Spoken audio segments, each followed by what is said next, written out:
kembalikan ke dia dengan kehisapan, akan dibuka buku catatan kehidupan itu, akan dibacakan kepada dia oleh Allah Subhanahu wa taala. Maka apapun yang kita lakukan, baik kebaikan sebesar biji zarah pun atau sebesar apapun, semuanya akan dinilai. Kebaikan, keburukan akan dinilai dan nanti akan dibalas oleh Allah nanti Subhanahu wa taala di kampung akhirat kelak. Maka alhamdulillah wa syukur di malam hari ini nikmat umur yang Allah berikan masih bisa kita gunakan untuk ketaatan kepada Allah Subhanahu wa taala. Lalu berselawat kepada junjungan kita Nabi Muhammad sallallahu alaihi wasallam. Itu siapa Nabi Muhammad itu? Kenapa Nabi Muhammad itu begitu istimewanya? Nabi Muhammad itu Bapak Ibu memang Nabi yang terakhir, utusan Allah yang terakhir, Nabi akhir zaman. Tapi sebelum Nabi Adam diciptakan, namanya sudah bersanding dengan nama Allah di atas ars singgasana Allah. Jadi ketika Allah menciptakan ars singgasananya di atas air itu dalam riwayat selalu bergoncang, tidak pernah tanggal singgasana Allah itu. Sampai Allah sandingkan namanya dengan nama Nabi Muhammad, La ilaha illallah Muhammadur Rasulullah, baru tanggal ars tadi. Bahkan nanti Bapak Ibu ketika memasuki pintu surga, ada 8 pintu surga, maka di masing-masing pintu surga itu ada bertuliskan nama beliau di situ bersanding dengan nama Allah, La ilaha illallah Muhammadur Rasulullah. Saking istimewanya beliau. Bahkan dalam sebuah riwayat apa kata Allah kepada Nabi Muhammad SAW? Ya Muhammad, tidaklah menciptakan semua yang ada di jagat raya semesta ini, bumi beserta isinya, karena engkau wahai Muhammad. Tadi Nabi Muhammad itu bertanya Nabi Muhammad, kalaulah semua jagat raya yang ada di semesta ini, bumi beserta isinya engkau ciptakan karena aku, lalu aku karena siapa ya Allah? Buat siapa ya Allah? Akhirnya Allah Bapak Ibu, ya Muhammad, engkau kuciptakan khusus menjadi kekasihku. Maka bilang Nabi itu apa tuh? Habibullah, kekasih Allah. Dan dia berarti terharu dia. Itu yang tanya balik Nabi ke Allah. Kalau begitu ya Allah. Allah bertanya kepada Nabi Muhammad, hai Muhammad, tahukah engkau aku ini untuk siapa? Dan tahu ya Allah, kata Nabi Muhammad. Lalu kata Allah, ya Muhammad, aku ini untuk umatku yang lisannya selalu basah berselawat kepadamu. Selagi umatku berselawat kepadamu, maka aku membalas 1 kali selawat mereka 10 kali aku berselawat kepada umatku itu. Bahkan tak akan sampai doa-doa terbaik mereka yang mereka panjatkan kepadaku, walaupun meneteskan air mata, walaupun dia ribuan kali istighfar, kalau tak menutup doa dengan berselawat kepada Nabi Muhammad SAW, tidak akan pernah sampai doa kita kepada Allah Subhanahu wa taala. Maka saat kita berdoa, kita akhiri dengan wassallallahu ala sayyidina Muhammad.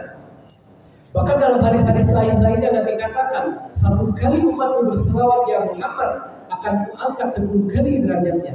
1 kali umatmu berselawat, akan kuhapus 10 keburukan dalam dirinya. 1 kali mereka berselawat, aku tambah 10 kebaikan dalam dirinya. Bahkan setiap umatmu berselawat akan disambut oleh malaikat langsung dengan doa, Allahumma firlah. Ya Allah, ampuni dia. Jadi banyak manfaat ternyata kalau kita berselawat kepada Nabi Muhammad SAW. Bahkan Bapak Ibu, dalam peristiwa Isra Mi'raj, Nabi naik buraq kuda putih berkuda 2 sayap. Di perjalanan ketika Mi'raj itu, beliau melihat ada malaikat punya ribuan tangan. Tugas malaikat yang punya ribuan tangan itu, yaitu mencatat setiap curah hujan yang turun ke muka bumi, baik turunnya di pegunungan, di daratan maupun di lautan. Tak satu pun luput dari catatannya, walaupun 1 tetes. Yang tanya dia teman Nabi Muhammad ke malaikat Jibril, ya Jibril, itu tugas lo kok banyak mana tangan lo? 1000 dia. Agak jadi ya Muhammad, tugas malaikat itu mencatat curah hujan yang turun ke muka bumi, walaupun di lautan, di daratan, di pegunungan, 1 tetes pun tak luput dari catatannya, rapi catatannya.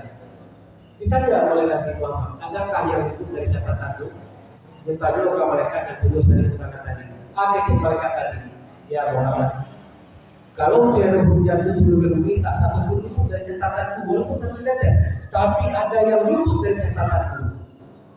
Ketika umatku mereka berselawat kepadamu dengan penuh mahabbah atau rasa cinta, rasa rindu kepadamu, maka aku tak mampu mencatat curahan hujan rahmat Allah yang Allah berikan kepada umatmu itu ketika mereka berselawat penuh dengan rasa cinta, penuh dengan rasa rindu kepadamu. Masya Allah. Salawatnya hebat Bapak. Kecil dan biawak. Banyak-banyak lagi salawat kepada aku agar aku bisa kenal dengan kalian dan tidak kelak, agar aku bisa berikan syafaat terbaik buat kalian. Kalau kecil Nabi minimal 10 kali di pagi hari, minimal 10 kali di sore hari. Itu standar Nabi agar Nabi kenal dengan kita dan tidak kelak. Tapi kecil ulama yang penuh rasa cinta kepada Nabi, yang hari ini sering bertemu dengan Nabi, yang apal mereka luar biasa banyak, yang berpuluh-puluh tahun berselawat kepada Nabi, ciri mimpi bertemu dengan kecil ulama. Rasanya tak benar cinta umat ini kepada Nabi Muhammad SAW kalau selawat mereka kurang dari 300 kali dalam sehari. Ada ulama yang mengatakan minimal 500 kali dalam sehari. Bahkan banyak ulama termasuk almarhum Syekh Ali Jaber, Habib Umar Al-Hafiz, kalau bisa 1000 kali dalam sehari berselawat kepada Nabi Muhammad SAW. Boleh dicicil 100 kali habis subuh, 100 kali habis duha, 100 kali naik kendaraan, 100 kali lagi nanti ke kuburan, 100 kali di pasar berselawat, 100 ribu kali. Apa manfaatnya? Nabi yang mengizinkan, diriwayatkan oleh Imam Suyuti. Apa kata Rasulullah? Ketika umatku 1 kali berselawat, Allah balas 10 kali selawat untuknya. Ketika mereka 10 kali berselawat kepadaku, Allah balas 100 kali Allah berselawat kepadanya. Ketika mereka 100 kali berselawat kepada Nabi Muhammad, Allah balas 1000 kali. Dan ketika 1000 kali mereka berselawat kepada Nabi Muhammad SAW setiap harinya, akan Allah hapus kesusahan dalam dirinya, baik di dunia maupun di akhirat. Allah harapkan jasadnya disentuh oleh api neraka. Maka dikatakan oleh ulama kita, sebelum mereka wafat sekurang-kurangnya telah Allah lihatkan tempat kembalinya di surga. Bahkan dalam hidup pun ini bisa mimpi bertemu Nabi. Bahkan saat sakaratul maut Nabi akan datang kepadanya, akan hadir menghibur dia sehingga hilang rasa sakit yang luar biasa ketika sakaratul maut. Lalu apa kata ulama kita? Dan nanti ketika mereka masuk dalam kubur, Nabi orang yang pertama yang akan menyambutnya sebelum mereka diungkap dan nakir. Itu balasan bagi orang yang banyak berselawat kepada Nabi Muhammad SAW. Bahwa kecil Nabi, orang yang lekek dengan nanti di akhirat bukan orang yang banyak sholatnya. Kalau sholat adalah kewajiban Allah, bukan orang yang banyak baca Qurannya, karena kewajiban Allah. Bukan orang yang bolak balik umroh haji, enggak. Bukan yang ahli sedekah, tidak. Karena itu kewajiban kita, balik lagi kita. Tapi yang dekat dengan nanti di akhirat kelak, maka di surga dalam siapa? Umatku yang banyak selawatnya kepada aku setiap harinya. Maka beruntung orang-orang kalau mereka bisa berselawat 1000 kali dalam sehari. 10.000 kali Allah angkat derajatnya. 10.000 kali Allah ampuni dosa-dosanya. 10.000 kali Allah tambah kebaikan dalam dirinya. Setiap yang berselawat itu disambut langsung oleh malaikat. Allahumma fir lahu, ampuni dia ya Allah. Bersih, suci, lalu Allah cabut sifat munafik dalam dirinya. Masya Allah. Rugi Allah kalau tak berselawat kadang-kadang kepada Nabi Muhammad. Nah, lalu bagaimana Anda berselawatnya? Jadi salawat ini innallaha wa malaikatahu yusholluna 'alan nabi. Ternyata salawat itu kewajiban perintah langsung dari Allah. Sesungguhnya dalam surah Al-Ahzab ayat 56, Allah dan malaikatnya senantiasa berselawat kepada nabinya yaitu Nabi Muhammad. Dan salawat Allah adalah pujian-pujian Allah kepada keagungan, keluhuran akhlak Nabi Muhammad. Lalu Allah perintahkan kita yang merasa beriman, ya ayyuhalladzina amanu shallu 'alaihi wa sallimu taslima. Hai orang-orang yang beriman, ucapkanlah salawat dan salam kepada Nabi. Sambung perintahnya dengan salat menyatakan. Kalau salat, ya ayyuhalladzina amanu haqimus shalah. Hai orang-orang beriman, tegakkan salat. Waktunya telah ditentukan 2 kali saya sebelah. Tapi kalau salawat bebas, kecuali di WC. Boleh dalam keadaan berbalik, dalam keadaan duduk, dalam keadaan berjalan. Nah, Bapak Ibu, adabnya ini kok kalimat. Yang pertama, kecil ulama, nah asal-asal salawat siapa? Dimulai dengan mengucapin salam dulu. Mau dewa masuk ke rumah, diketok pintu ucapkan assalamualaikum. Tak kayak dulu kalau bersalawat kepada Nabi, assalamualaikum. Assalamualaikum ayyuhan nabi wa rahmatullahi wa barakatuh. Atau beliau Assalamualaikum ya sayyidina Rasulullah, Assalamualaikum ya Habibullah beliau. Tapi sebelum ada Assalamualaikum ayyuhan nabi wa rahmatullahi wa barakatuh. Apa nanti kotahnya baca-baca. Apa hikmahnya? Dijelaskan oleh ulama kita apa itu? Ada malaikat khusus dari tugasnya mengantarkan salam dan salawat dari Nabi Muhammad. Akan jadi malaikat tadi, ya Rasulullah, si fulan bin fulan binti fulanan mengucapkan salam dan salawat kepadamu. Bayangkan awak dikenal oleh Nabi, orang tua awak yang laki-laki yang manusia dikenal oleh Nabi. Maka apa terjadi? Rasulullah SAW, kalau orang tua dan ibu bapak ibu kecil ulama awak, beginilah cara yang baik untuk berkhidmat kepada orang tua dan apa itu? Banyak-banyak bersalawat kepada Nabi. Sehingga 10.000 kali Allah akan derajat orang tua kita dalam kubur tanpa mengurangi pahala kita. Nabi langsung mencari orang tua kita insyaAllah, dan mungkin orang tua kita akan ucapin terima kasih banyak kawan. Gara-gara banyak salawat tadi, Nabi kenal dengan ayah bunda kita. Alhamdulillah. Lalu yang kedua, dimulai dengan salawat Ibrahimiyah. Allahumma sholli ala sayyidina Muhammad wa ala ali sayyidina Muhammad kama shallaita ala sayyidina Ibrahim sampai fil alamin innaka Hamidum Majid. Nah, selesai itu baru salawat yang pendek-pendek. Allahumma sholli ala sayyidina Muhammad wa ala ali sayyidina Muhammad, dia. Sallallahu ala Muhammad salawat Jibril, dia. Allahumma sholli ala sayyidina Muhammadin wa alihi wa sahbihi wa sallim, dia. Apalagi Pak, kalau habis subuh itu saya berikan waktu khusus bersalawat. Ada salawat hebat, pahala itu nomor 1 pada saya. Aduh, jadi kau sekali mau ucapkan sibuk malaikat 70 malaikat itu salah dosa yang hari mencatat kita melakukan kebaikan-kebaikan. Artinya 3 tahun sekali baca salawat itu 70 malaikat sibuk selama 3 tahun mencatat kebaikan-kebaikan dalam diri kita. Apa di salawatnya? Jazallah, terima kasih Allah. Terima kasih hamba ya Allah. Jazallahu anna sayyidana Muhammadan sallallahu alaihi wasallam ma huwa amru. Jadi kalau itu punya itu di rumah HP anak, kejar kanan jawab sebentar. Kalau terima kasih jazallah untuk karena Nabi Muhammad. Jazallahu ala sayyidina Muhammadan akan dua kali itu. Banyak ulama-ulama yang membahas tentang keutamaan dari salawat yang pendek itu, tapi manfaatnya luar biasa. Kok sampaikan juga baca 30 tahun situ mereka mencatat awal dalam keadaan berbuat kebaikan.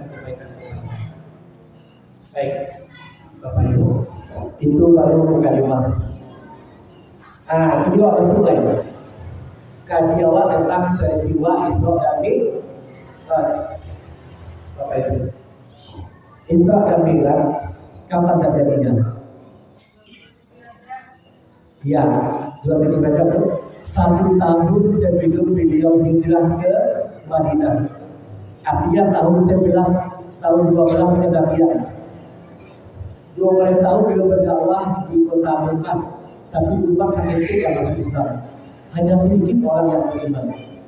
Lalu 3 tahun sebelum dia Isra Mi'raj itu, orang kafir Quraisy memboikot Nabi Muhammad dengan keluarganya dari Bani Hashim. Tak boleh berinteraksi dengan Bani Hashim, tak boleh berniaga, tak boleh menikahkan anak-anak dengan keluarganya Bani Hashim. Akhirnya apa? Nabi Muhammad itu kelaparan yang luar biasa, sampai dimakan lumpur, sampai dimakan sendal beliau yang terbuat dari kulit binatang, saking lapar yang luar biasa. Lalu itulah disebut dengan tahun-tahun kesedihan. Sebelum Isra Mi'raj tadi, Allah hibur beliau dengan peristiwa Isra Mi'raj. Allah mengingatkan kepada Nabi Muhammad tanda-tanda kebesarannya, diperlihatkan tujuh lapis langit, diperlihatkan alamnya malaikat, diperlihatkan alamnya para nabi dan rasul. Bapak Ibu, jadi pada tahun ke-10 Hijriah ada tahun kesedihan yang luar biasa yang menggoncang Nabi Muhammad SAW. Setelah 3 tahun beliau diboikot, kelaparan, boikot dibatalkan. Tiba-tiba paman beliau yang beliau cintai Abu Talib yang membela beliau sejak beliau usia dari kecil sampai diangkat dari Nabi dan Rasul siapapun kamu, sampai 10 tahun berikutnya selalu berada ke depan membela dakwah beliau. Tiba-tiba setelah berikut selesai, Abu Talib sakit keras.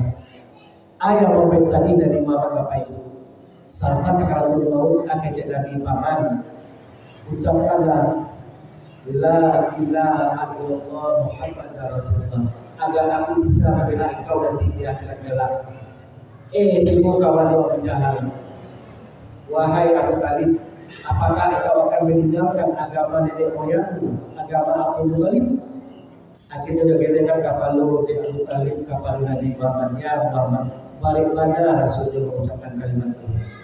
Akhirnya Abu Talib tetap dalam kafirnya sendiri dari Muhammad. Langsung berdoa, ya Allah, ampuni pamanku ini. Dia yang sangat menyayangi, dia yang membela dakwah Islam ini. Dikritik oleh Allah Nabi Muhammad. Tak pantas bagi seorang Nabi, orang-orang beriman memintakan ampun kepada orang-orang yang berbuat kemusyrikan. Akhirnya apa? Berkat Nabi Muhammad, Abu Talib itu kekal abadi selama-lamanya di neraka, tapi azab yang paling ringan hanya memakai sandal ahli neraka. Lalu dalam riwayat dikatakan 3 hari berikutnya istri yang beliau cintai Khadijah juga meninggal dunia. Sedih yang luar biasa. Lalu beliau memutuskan untuk pergi ke Taif, sampai 20 km jaraknya mendaki gunung. Pengen berdakwah di situ, moga-moga orang Taif mau menerima dakwahnya, moga-moga orang Taif mau menerima kedatangan Nabi Muhammad. Ternyata sebelum Nabi Muhammad datang ke situ, Abu Lahab telah duluan menyampaikan informasi bahwa Muhammad akan datang ke sini. Dia tukang sihir, tukang memecah belah umat. Akhirnya ketika sampai di Taif, AKCP buka Taif, ditolak dakwah Nabi Muhammad. Jadi tak izin keluar dari Taif, AKCP. Nah, semudah itu wahai Muhammad. Kalau lewat dulu, ada orang-orang yang bertubuh kekang kiri kanan Bapak Ibu, dan biawak lewat di tangan-tangannya. Kalau kau bisa lewati, baru kau bebas keluar dari Taif. Ditendang dari kiri terbanting ke kanan bersama anak lengkap yang Zaid bin Harithah. Ditendang dari kiri terpelanting ke kanan. Setelah sampai melewati itu, dari anak ketek sampai orang lain, baik manusia laki-laki menghina beliau, mencaci maki beliau, mengata-ngatai beliau, satu kampung di Taif itu mencaci maki beliau. Nah itu saja, dilempar dengan batu sampai berdarah tubuh beliau. Zaid bin Harithah pun berdarah badannya, pundaknya juga. Berlindung di pohon korban di sebuah kebun. Kecil mereka Jibril, ya Muhammad, Allah menyaksikan apa yang dilakukan di Taif kepadamu. Allah tahu apa yang kamu rasakan. Angkat tanganmu Muhammad bersama keluarga malaikat penjaga gunung ini. Kalau kau angkat tanganmu, perintahkan dia untuk mengangkat gunung itu, ditimpakan ke gunung Taif, habis generasi mereka. Akan Nabi tidak oleh itu. Aku masih berharap dari anak keturunan akan lahir orang-orang yang Allah. Ternyata memang benar. Ketika Nabi hijrah ke Madinah 3 tahun sebelum wafat, ada anak muda bernama Abu Hurairah masuk Islam. 3 tahun berikutnya Nabi Muhammad belum menjadi ulama besar, nomor 1 paling banyak yang akan hadis dari Nabi Muhammad Sallallahu Alaihi Wasallam. Nah Bapak Ibu, maka beliau balik lagi ke belakang di malam 27 Rajab tadi terjadilah peristiwa Isra Mi'raj itu yang diabadikan dalam surat Al-Isra ayat 1 yang kita bacakan. Itu membedahnya di pagi hari setelah peristiwa Isra Mi'raj, Nabi berkata kepada Khadijah, "Hai Khadijah, yo ceritakan ya Nabi peristiwa Isra Mi'raj yang dia alami. Bagaimana cara saya menyampaikan kepada umat, sedangkan nggak bisa yang lain-lain saja mereka nggak percaya, mengatakan saya bukan fitnah ahli sihir." Ijek Bunda Khadijah, ya Rasulullah, sampaikan saja, nggak apa-apa, Allah bersamamu. Akhirnya pagi itu pergilah Nabi ke depan Ka'bah, duduk di taman dua di situ. Kemudian orang bingung, padahal tidak bingung Bapak Ibu. Bingung mengenal perjalanan yang maha indah yang beliau jalani, beliau alami dari malam. Dalam keadaan terbentuk seperti itu, datang Fir'aun umat ini. Siapa Fir'aun umat itu? Abu Jahal. Namanya Abu Hakam, bapak yang mulia, tokoh nomor 1 kafir Quraisy. Bapak lagi gelar Abu Jahal Nabi. Basopo Abu Sufyan waktu masih sama-sama kafir dengan Abu Hakam atau Abu Jahal. Wahai Abu Hakam, kenapa kau belum beriman kepada Muhammad? Bukankah kita melihat mukjizat Bukankah kita membenarkan apa yang dibawa oleh Muhammad itu? Kita dengarkan Muhammad baca Al-Quran, kita lihat mukjizat yang ada pada Muhammad itu. Kenapa kau beriman wahai Abu Bakar? Aku tidak doakan kau. Wahai Abu Sufyan, kaumku dengan kaum Muhammad dari dulu bersaing. Ketika musim haji, kaumnya Muhammad memasak-masakan untuk berbagi kepada orang haji, kaumku juga demikian. Ketika ada musuh mau menyerang Mekah, kaumnya Muhammad menuntut pasukan perak, kaumku juga demikian. Tapi sekarang di kaumnya Muhammad ada nabi namanya Muhammad, sedangkan di kaum kita ada nabinya, maka aku tak akan beriman selama-lamanya kepada Muhammad. Maka mendengar ini apa kata Nabi Muhammad, diberi gelar Abu Jahal. Abu Jahal Bapak Ibu. Bapak kebodohan. Kenapa bapak kebodohan? Dijelaskan ulama kita. Kalau sempat Abu Hakam beriman pada waktu itu, semua suku dari kafir Quraisy akan beriman kepada Allah dan Rasulnya, dan semua pahalanya mengalir kepada Abu Hakam atau Abu Jahal itu. Tak putus-putus sampai hari ini, sampai nanti terbitnya matahari di sebelah barat akan terus mengalir pahala ke dia. Tapi sayang, dia tak mau beriman kepada Muhammad SAW. Lalu ditanya oleh Abu Jahal, dia mengatakan, kenapa itu begitu? Dengan polosnya Bapak Ibu, Nabi Muhammad menceritakan peristiwa Israfil kepada Abu Jahal. Ya Abu Hakam, tadi malam Abu didatangi oleh malaikat Jibril. Lalu setelah itu dibelah dadanya, dibelah untuk kedua kalinya. Dulu ketika usia 4 tahun, dibelah dadanya, yakni hati, dicuci dengan berjala dan lepas dengan air zam-zam, dibersihkan penyakit-penyakit yang ada di hati itu, dijahit lagi. Sekarang di malam itu juga dibelah lagi oleh malaikat Jibril, diceritakan oleh Nabi Muhammad kepada Abu Jahal itu, dibersihkan lagi. Karena Nabi Muhammad sebentar lagi akan berhadapan dengan Allah dengan isi Sidratul Muntaha. Gak boleh ada sedikit pun penyakit hati walaupun sebesar biji zahat. Dibersihan oleh malaikat Jibril, lalu dikembalikan dijahit. Lalu setelah itu ada kuda, warnanya putih, bernama burung, memiliki 2 sayap. Lalu aku diperjalankan dari Masjidil Haram ke Masjidil Aqsa di Palestina. Lalu di situ aku menjadi imam sholat bagi para nabi dan para rasul. Lalu aku dimi'rajkan ke langit pertama. Lalu yang pertama itu apa kata mereka Jibril? Tertutup rapat kali pertama. Bertanya oleh penjaga kali pertama, siapa yang di situ? Saya Jibril. Siapa yang bersamamu? Kata penjaga kali pertama, Muhammad. Apakah sudah diizinkan engkau melewati ini? Sudah, dibuka gerbang lagi pertama.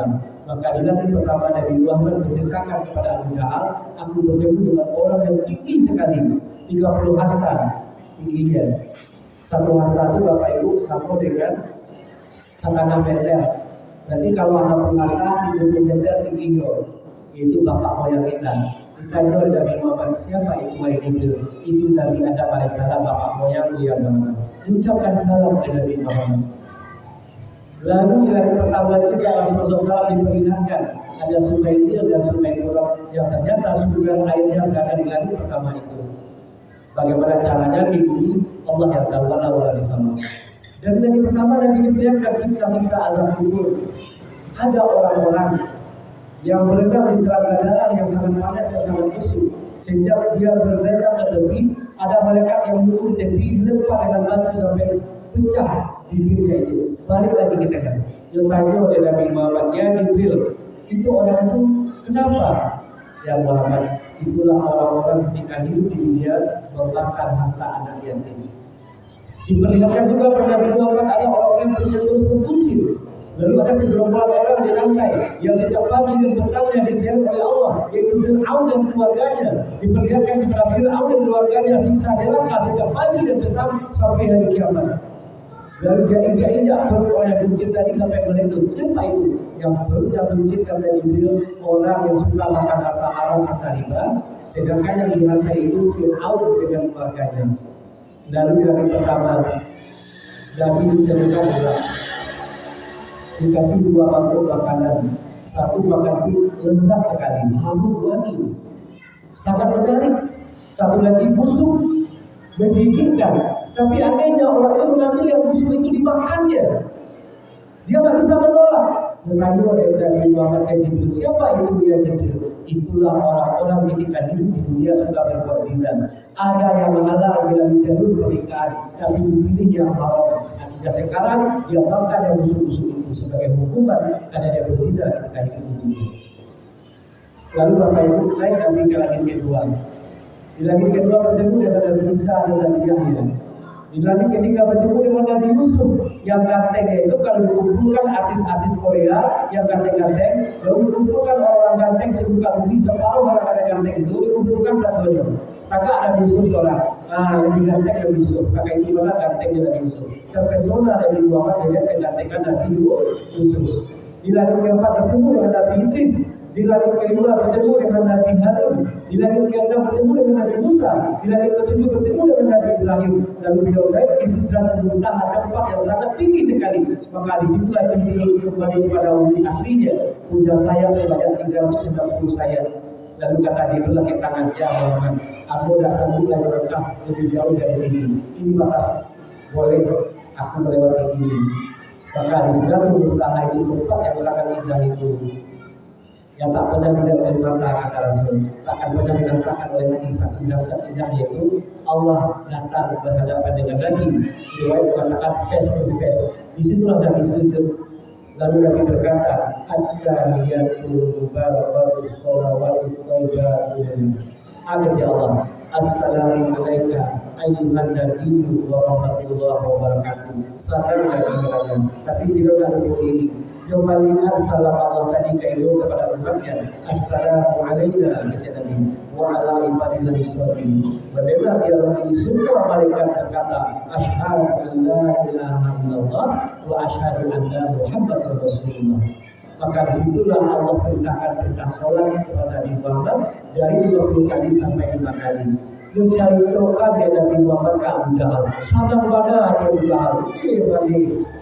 Bahagia Abu Jahal, tapi bahagianya bukan masak. Api Muhammad, Muhammad bukan duduk. Api yo. Akan Abu Jahal. Ya Muhammad, maukah engkau aku kumpulkan semua orang di Mekah ini? Engkau sampaikan apa yang kau cintakan tadi kepada mereka semua. Enggak apa-apa kata Nabi Muhammad. Ayo Muhammad, berangkat dari kaki bukit namanya Abu Qubais, tinggi. Jadi dulu nggak ada mic, nggak ada toa. Maka kalau ada informasi penting di kota Mekah, petinggi Mekah itu naik ke bukit Abu Qubais tadi. Akan Abu Jahal, sana nggak tidur. Api agak Muhammad bukan itu, nggak mungkin Mas Fedo. Dan ditanya oleh Abu Jahal, Muhammad, betulkah yang kau sampaikan itu? Engkau diperjalankan dari Masjidil Haram ke Palestina. Kami, anak muda terbaik kami dengan tubuhnya yang kuat, dengan kuda mereka yang kuat. Sebulan 24 jam, tak boleh berhenti, baru sampai di Palestina. Balik ke Mekah, sebulan, 2 bulan pulang pergi, 24 jam dengan kuda terbaik, baru sampai. Engkau hanya 1 malam. Betulkah itu Muhammad? Betul, kata Nabi Muhammad. Muhammad, dia mau ceritakan kepada orang-orang itu, kumpulkan mereka semua. Tak apa kata Nabi Muhammad. Dikumpulkanlah, wahai Qubais. Kejap berjalan, berkumpul orang saja. Baik orang kafir, orang beriman. Ini Muhammad menciptakan sesuatu hal kepada kalian. Diciptakan oleh Nabi Muhammad peristiwa Islam Irak. Galak-galak orang kafir Quraisy berkata, "Iulah gilo Muhammad. Iulah sunatia." Abu Jahal sadar lagi Muhammad gilo, Muhammad tia katanya. Bahagia pergi dia ke darurat juga tempat berkumpul dan buat ini yang lama yang ada di Mekah. Dia cari keluar dari Abu Jahal ke Mekah semua. Sangat pada ilah dulu Muhammad juga. Ada cik yang lain. Siapa? Abu Bakar. Wah cari tu. Ternyata Abu Bakar lagi berada di pinggir kota Mekah. Sempat Abu Bakar sambung dengan sebagian sahabat mulai goyang imannya, mulai lalu dengan Nabi Muhammad. Sebagian besar para sahabat ini subhanallah dari Muhammad yang mulai goyang imannya. Akhirnya orang kafir Quraisy dan orang beriman pergi Nabi Abu Bakar. Dari jauh Abu Jahal sadar pada hingga seorang baca Quran. Itu berarti bang habislah kamar Muhammad. Ada Muhammad lain. Ya Abu Bakar, ketahuilah sahabatku diceritakan peristiwa Isra Mi'raj. Diterima oleh Abu Bakar. Ada Abu Bakar.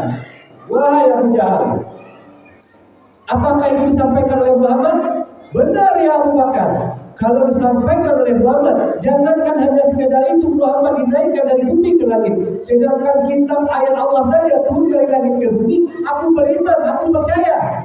Wahai Abu Jahal, kata Abu Bakar, kalaulah Muhammad berkata, di tembok depan ini ada tembok warna hitam.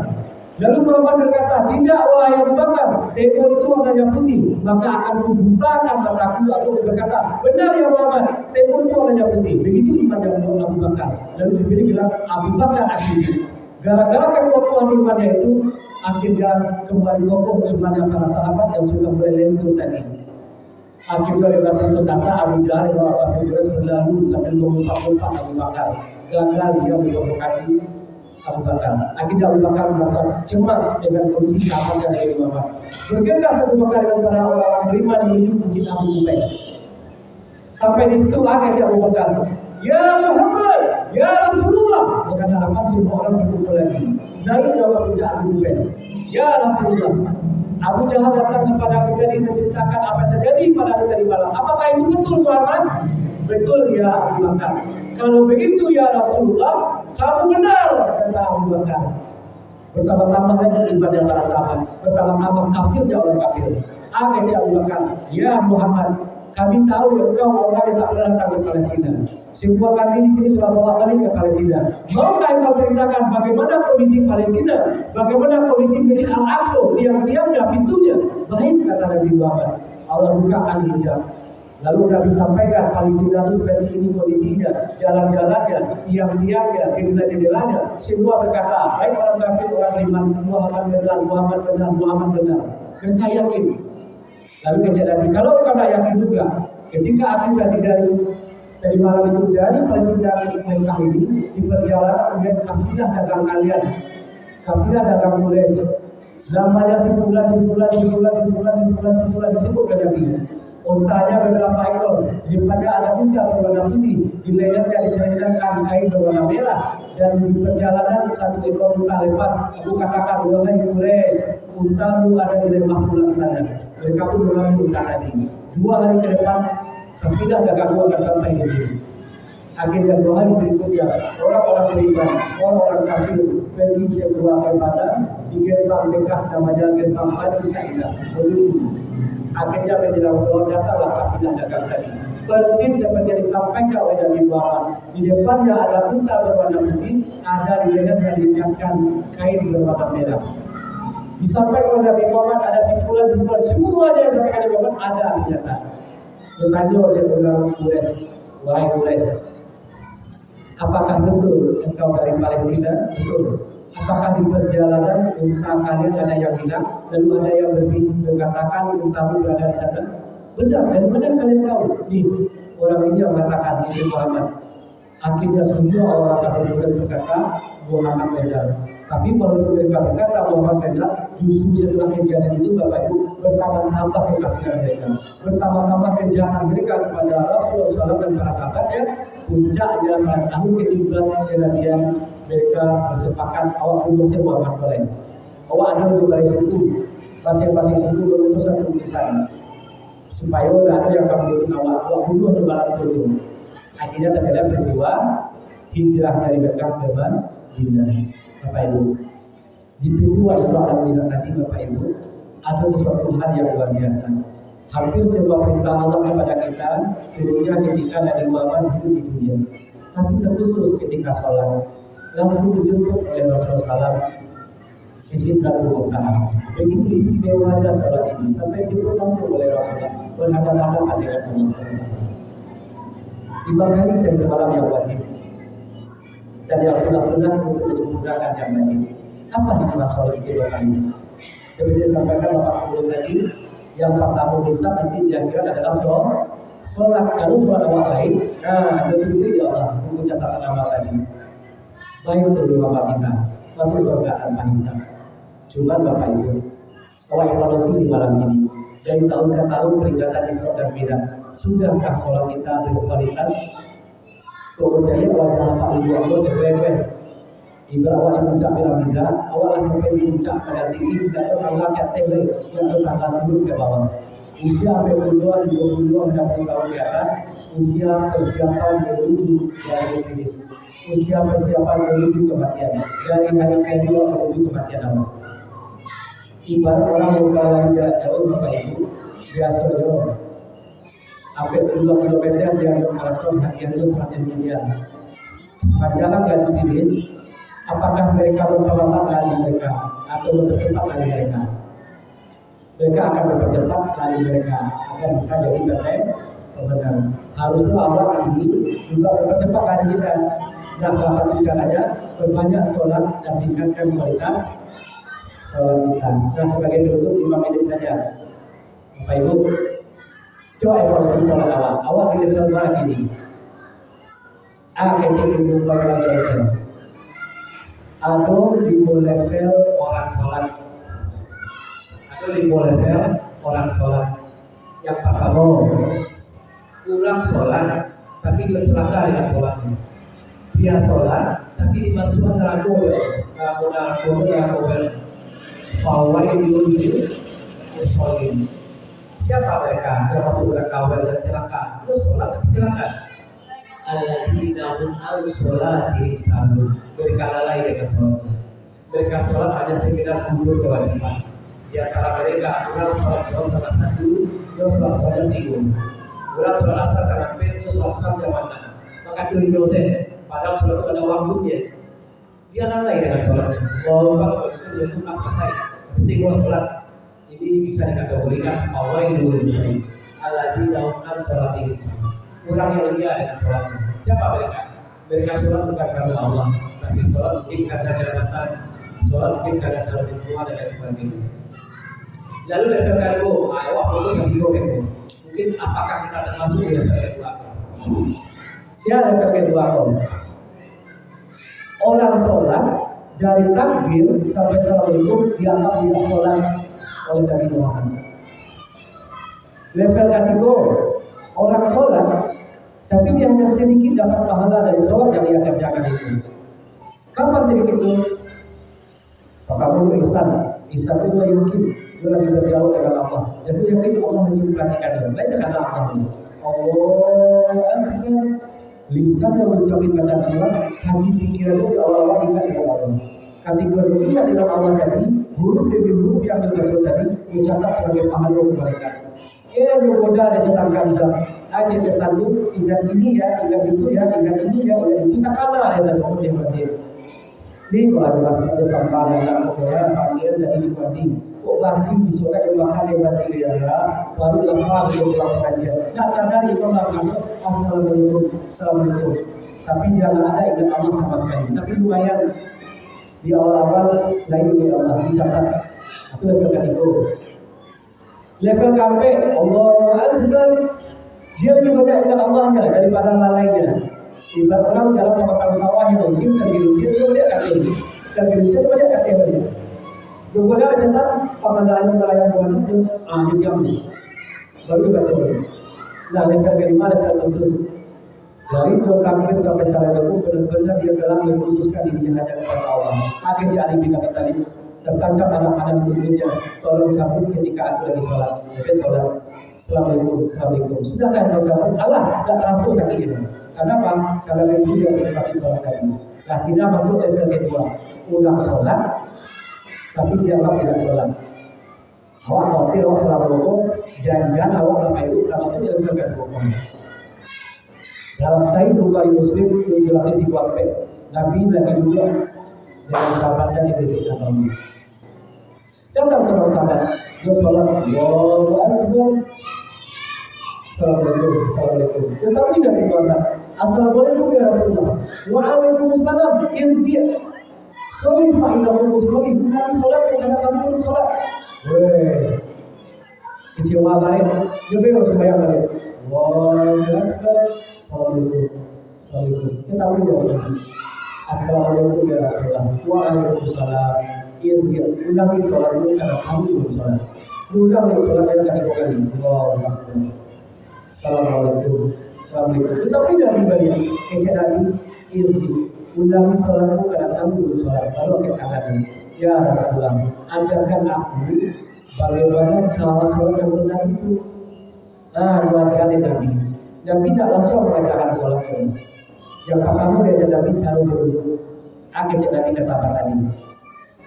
Tidaklah sah sholat yang kami kerjakan kalau kamu tidak berwudu sebelumnya, dan tak sah wudu kamu kalau kamu tak berwudu nama Allah. Maka mulai dengan Bismillah atau Bismillahirrahmanirrahim. Nabi ayo sakailah atau satu wudu atau satu wudu. Dan Nabi Bismillahirrahmanirrahim. Ini langsung lawai wudu sampai hari. Nabi ayo Nabi tentang buah apa itu? Dia jangan sama tadi. Digosok-gosok. Nah, 3 kali. Sekali wajib. 2 itu sudah sampai dah dilarang 3 kali. Jadi air Nabi memasukkan kamu gosok-gosok. Kalau tidak menggerakkan umat pun disuruh mereka bersiwak di waktu sholat setiap sholat. Nah, tapi cukup dengan tangan kalau ini. Hukumnya dibuang. Diambil oleh air Nabi dihembuskan. Kalau ada penyumbatan di kepala dari lancar ada dalam kepala. Itu sudah boleh dari kebetulan kalau ada sakit. Tapi yang berikut ini wajah, tangan, kepala, kaki wajib disempurnakan. Bahkan ada sahabat buru-buru nampak ada Nabi masuk sini.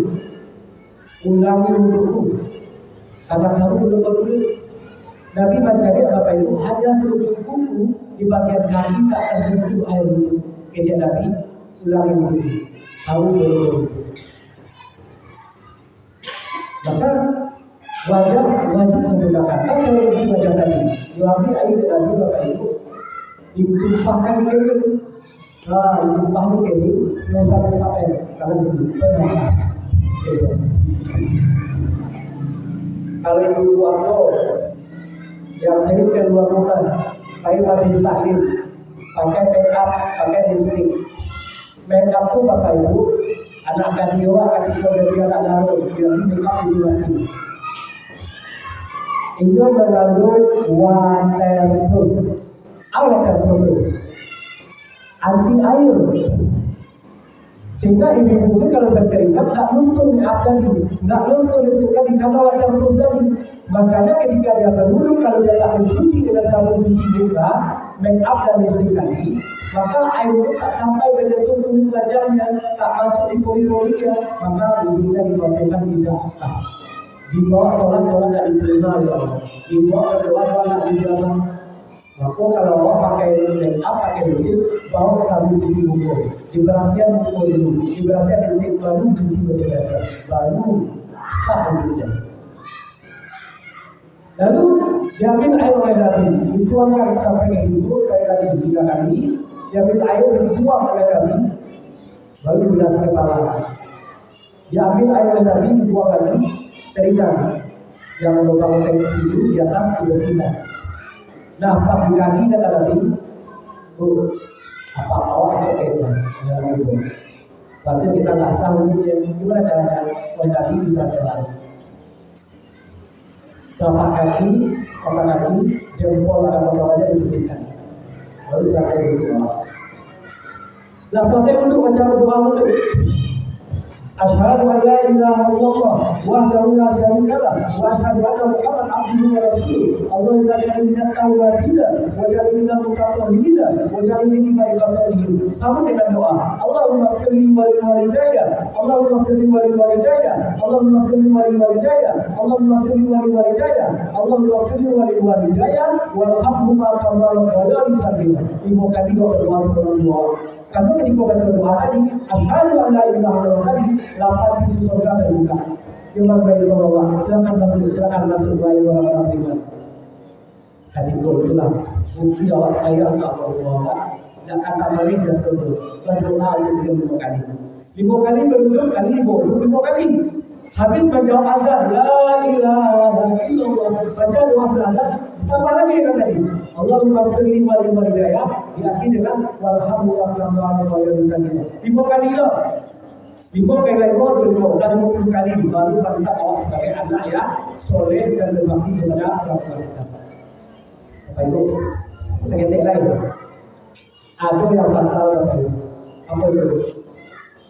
Sebelum kita berwudu, sebelum kita sholat, kita taharah. Banyak orang bermasalah di taharah.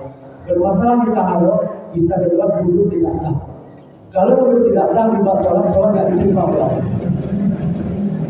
Baca apa-apa yang ada dalam wudhu apa itu kalau kaca batu, apalagi kalau di meja di bebas itu di meja lama itu, sampai kaca batu itu klosetnya tagak di hotel. Ada kloset dokter itu, itu tema saya 100 orang lagi-lagi itu. Padahal 2 orang yang mau antri di WC jongkok dulu, yang lagi tembak tagak. Sempat di kaca tagak, kena celananya najis, dibuang dulu, tak sah dia di atas. Kencing berdiri nggak akan sempurna ke luarnya. Di WC kok pakai selawanya.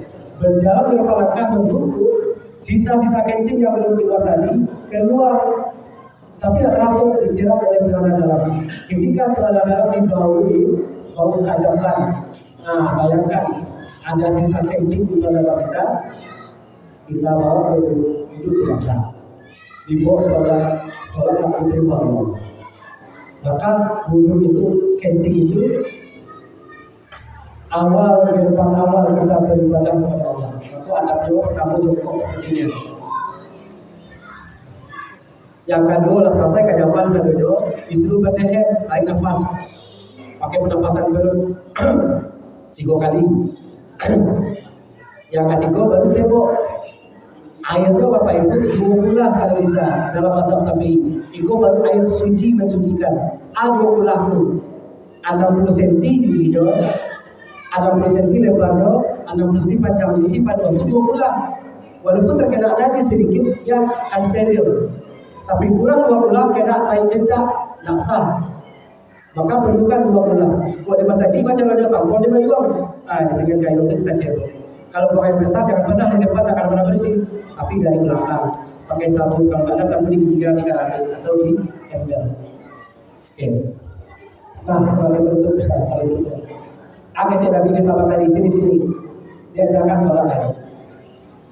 Bapak Ibu, Nabi juga mengajarkan 2 al-wudu, sempurnakan gerakannya lalu tenang.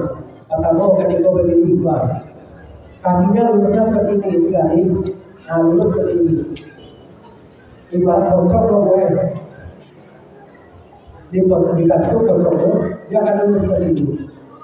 Maka tubuh kita juga ada lurus seperti ini. Lurus seperti ini, kayak jatuh, lurus, tapi kepala yang berbeda. Sehingga tulang punggung, tulang rusuk, tulang ekor kita, di situ ada asal zat. Sudah tetapi ada di mana tentang ekor. Begini sedikit dia terjepit. Ada penyakit yang timbul. Maka ada asal zat itu terjaga, maka ekor terjaga, sempurnakan di sini seperti ini. Mulai dengan dasar dia.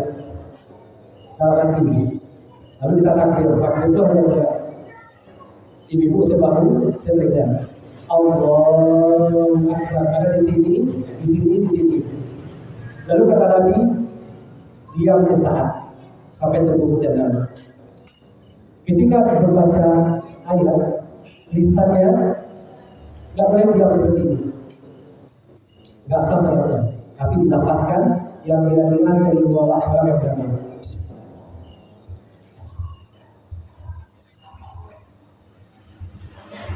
Itu. Ketika engkau ruku kata Nabi, rukulah sampai tubuhmu sempurna, lurus, apa? Sampai tubuhmu tenang. Kalau tenang, baru baca-bacanya. Sami Allahu liman hamidah. Diam sesaat, minimal 1 hela nafas. Sampai tubuhmu tenang. Kalau sudah tenang, baru baca-bacanya kata Nabi. Ketika kamu sujud, sempurnakan 7 rakaat sujud tadi. Kaki sampai itu 1, 2, 3, 4, 5, 6, 7 kaki-kaki ditentukan. Sempurnakan sujudmu sampai tubuhmu tenang. Lantaran Rasulullah baru baca-bacanya. Ketika kamu duduk, seperti ini, diam sesaat, minimal 1 hela nafas, sampai sendi dan tulang pada posisinya, atau jasad dan ruh dan molek, maka harus siap-siap dialog dengan pemiliknya. Lantaran bahwa baru baca-bacanya, apalagi ini dapat proposal. Allah jawab, Rasul jawab, ya Allah, sudah mengampuni. Ya Allah sayang hamba, ya Allah, aku sayang padamu. Ya Allah, tutup aib hamba, ya Allah, sudah ditutup. Kalau buka, engkau malu kedua-dua. angkat derajat itu sudah keluarga. Berikan aku rezeki ada dari mata, telinga, semua kita tubuh. Air apa itu juga rezeki. Engkau bisa zikir sholat juga rezeki dari. Ya Allah berikan aku kesehatan dan kemampuan. Jadi lafaz proposal itu perlahanan kita yang yakini Allah menjawab.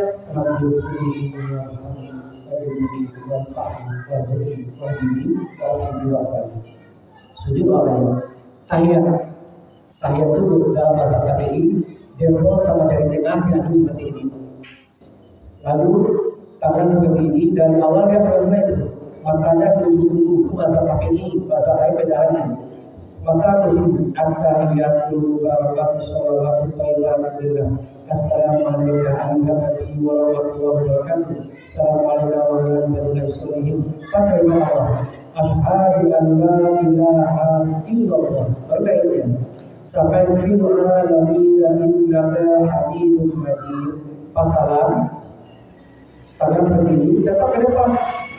Assalamualaikum warahmatullahi. Batas maksimal mana yang Bapak Ibu mampu membandingkan bacanya. Jadi nggak sedang Assalamualaikum. Dan seperti itu. Tapi diajarkan itu batas maksimalnya. Sehingga lebih oleh kita ini. Elastis sehat kita. Assalamualaikum warahmatullahi. Assalamualaikum warahmatullahi. Jadi Bapak Ibu diajarkan Nabi itu dua sempurnakan gerakannya.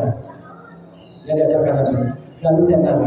Tenang inilah yang disebut dengan tumaninah. Tumaninah itu bagian dari rukun syarat sahnya sholat seseorang. Artinya Bapak Ibu tidak sah sholat seseorang tanpa tumaninah. Tumaninah itu Allahu Akbar, berhenti sesaat minimal 1 menit nafas sampai sendi dan tulang pada posisinya dan tubuh kita telah tenang, atau jasad pada posisi penambahan. Ruh sudah mulai dengan jasad, maka ruh siap-siap dialog dengan pemiliknya, karena sholat artinya doa interaksi hidup kita, dialog dengan sang pemiliknya, itu Allah Subhanahu wa Ta'ala. Allahu Akbar, diam sesaat minimal 1 menit nafas, baru baca. Sami Allahu liman hamidah, diam sesaat. Lah tanda bahwa lah kondek jasad seluruh tadi baru dialog. Maka kalau sudah tenang, lahirlah khusyuk.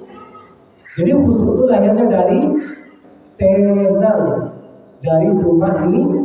Khusyuk itu orang kalau khusyuk itu dia bisa memasrahkan diri, bisa pasrah-pasrah di hadapan Allah.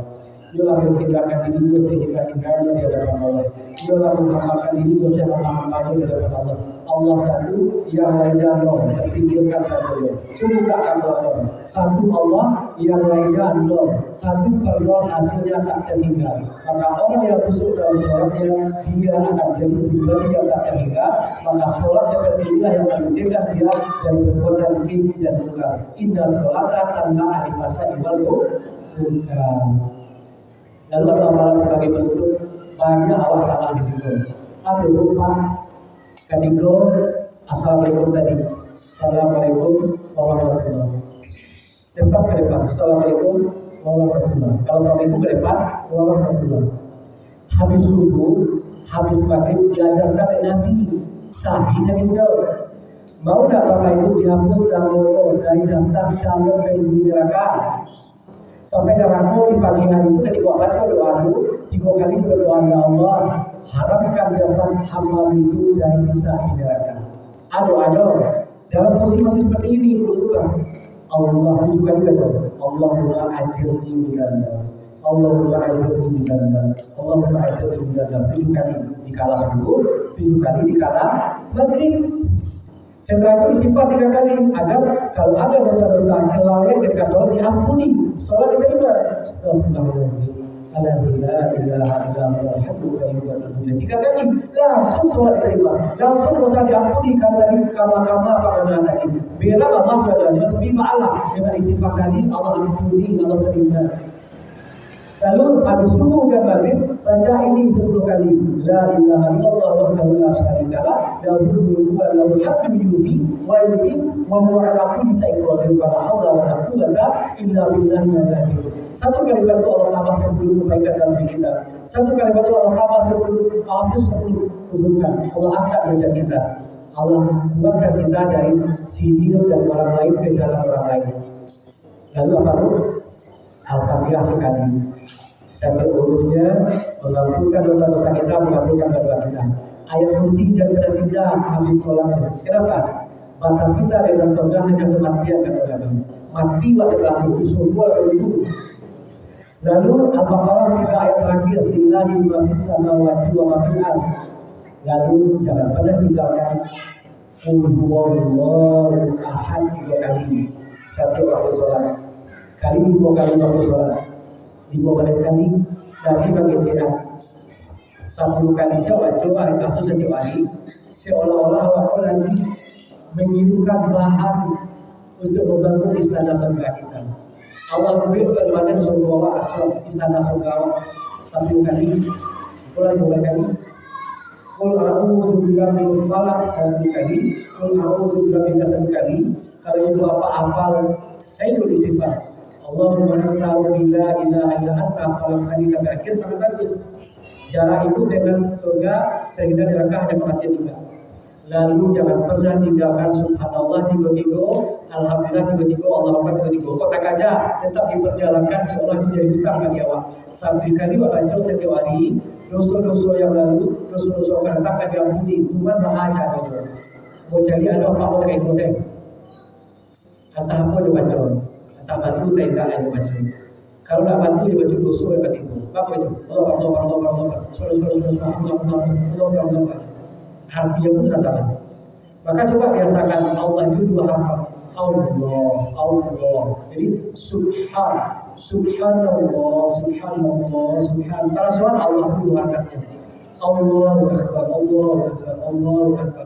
Akbar. Baru itu malingkan tanpa ngerti Allah. Saya juga pikir Allah yang benar. Allahu Akbar. Antara suara Allah itu 2 harfnya. Allahu Akbar. Baru bukan yang Allah. Tapi kalau subhanallah, alhamdulillah salah. Apalagi kalau kita bahas dulu, udahlah dulu. Allahumma kalau salah batal salat sekali. Kenapa? Bukan Allahu Akbar tapi Allahu Akbar. Baik Bapak Ibu, alhamdulillah. Nah, itu sedikit yang bisa kita bagi-bagi di malam peringatan di sholat ini. Berbanyak sholat kita tingkatkan kualitas sholat tadi. Yo ibarat orang belajar untuk sepeda, ke orang lain untuk sepeda lebih tahu bisa.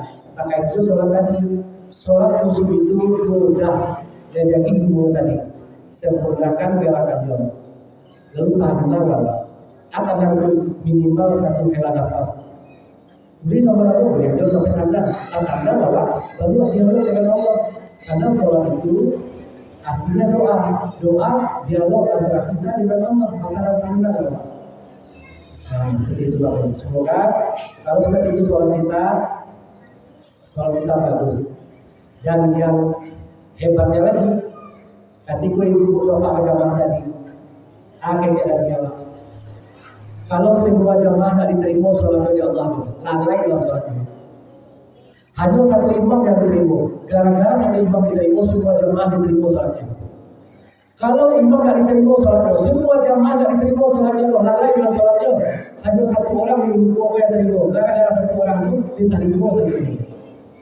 Imam tidak diterima sholatnya itu, jamaah tidak diterima oleh Allah. Tapi karena mereka berkumpul, berjamaah karena Allah, diterima sholatnya. Itu pada berjamaah di masjid. Maka doa ini pasal berbunuh sewa. Aku sembahyang di rumah, aku sehat kan? Sembahyang di rumah. Jadi imam itu ada istri dua, entah diterima atau tidak sholat ini. Ancam kalau masih berjamaah, pasti diterima. Tapi dalam paham dulu. Kalau Nabi dan sahabat tidak pernah absen berjamaah itu sampai wafat. Masuk apa dari masjid sampai itu kaki kanan baca doa.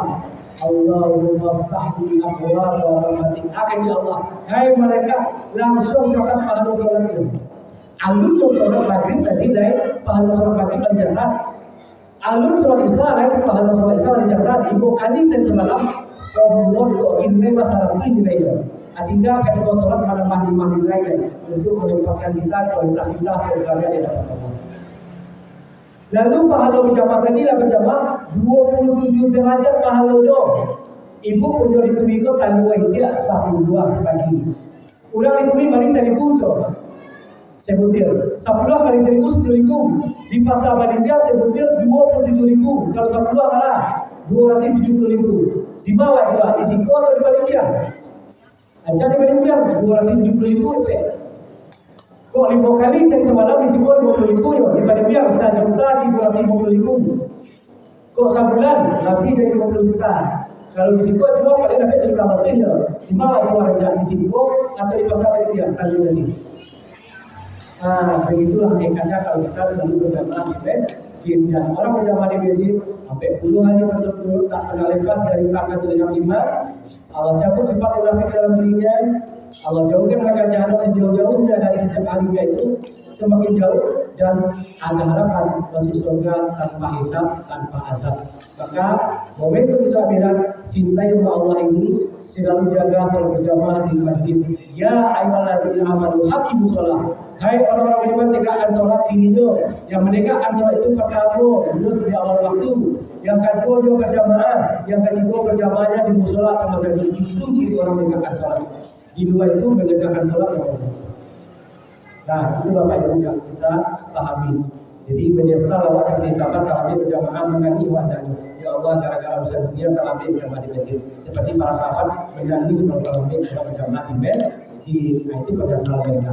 Baik, Bapak jamaah Bapak Ibu, alhamdulillah akhirnya bisa kita berikan di malam hari di peristiwa Isra dan Mi'raj ini. Semoga ada manfaat kita semua. Kalau ada yang benar datang dari Allah. Kok salah kepada Bapak Ibu, aku minta maaf kepada Allah beristighfar astagfirullahaladzim. Wabillahi taufiq wal hidayah. Subhanallahumma wa bihamdihi. Asyhadu an la ilaha illa anta astaghfiruka wa atubu ilaik. Ada berdoa itu berapa? Habis assalamualaikum itu dia suka tetap di posisi itu. Kenapa? Dari waktu sunnah sajid sampai waktu sholat sampai berzikir, ada mereka banyak doa berdoa. Allahumma ighfir lahu, Allahumma ighfir lahu, Allahumma ighfir lahu warhamhu, Allahumma ighfir lahu warhamhu, Allahumma ighfir lahu warhamhu. Saya detik. Tapi ketika sahabat itu kalau sampai itu dia pindah asa dari itu, nanti mereka doa. Nah, di mana mereka itu dicabut nikmat tentang dalam hati dia kata ulama. Tak anda boleh. Aku kata tanda waktu tak itu. Cuma ada Ustaz. Assalamualaikum kamu ada sebelah kanan juga. Assalamualaikum dia kami kamu ada lain. Jadi awal-awal kamu ada tu samping ya. Lagi untuk sikit dia lapang. Nah itu. Jadi tetap di situ biar tenang kawan. Biar mereka terus berdoa untuk kita. Nah itu berdoa. Assalamualaikum warahmatullahi wabarakatuh.